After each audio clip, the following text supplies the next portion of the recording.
Samanta Gregorić iz Molvi jedna nam je od rijetkih mama, mislim čak i jedina u našoj županiji koja donira mlijeko. Mama Samanta, kakva je situacija s tom donacijom, kaj imate malo preveć mlijeka pa...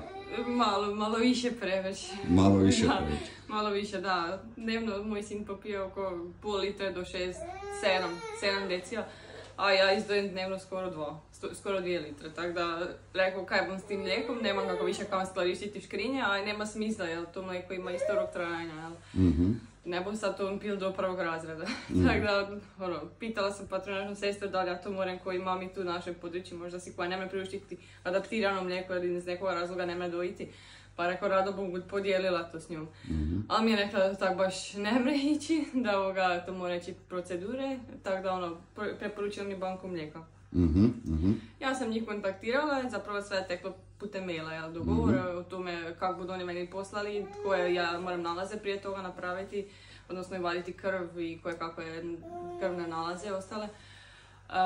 I nakon toga je krenulo, dok su mi javili da je sve u redu sa mojim mlijekom, malim uzorkom mlijeka, to jeste uzeli i krvi, samo je krenulo dalje. Tako smo svaki čas zovemo pošaljite paket, onda te dogovor kako budemo slali mlijeko u Zagreb. Jedan put smo sanitetom iz Đurđevca poslali, drugi put smo muž i ja išli osobno tamo, imali su domjenak povodom svojeg dana. I eto, sad eto, idemo dalje. Znači mlijeko ide u Petrovu bolnicu i ono se daje palčićima, odnosno prije vremeno rođene. Da, zapravo to mlijeko je najbolji lijek za tako malu djecu, mislim nedonoščad koja je rođena u 30. tjednu i nadalje. Ne može nikako drugačije mlijeko piti, jel? Mm-hmm. Tako da, zapravo spašavamo živote na neki drugi način. Eto, lijepa gesta, a znači gestu je pokrenula praktički patronažna sestra Andreja Horvat. Andreja, znači ti si bila inicijatorica da Samanta postane donatorica. Pa u biti sam ja samo bila podrška Samantinoj ideji da daruje svoje mlijeko. I tu nam je i dečko, kak se dečko zove, dečko je Teo, znači to je taj dečko koji ne može popiti sav kapacitet od svoje mame.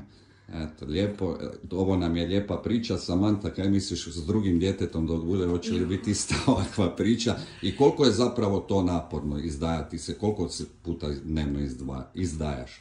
Ja se nadam ako bom imala drugo dijete da bom uspjela dojiti, tako da nemam baš takve muke morala imati.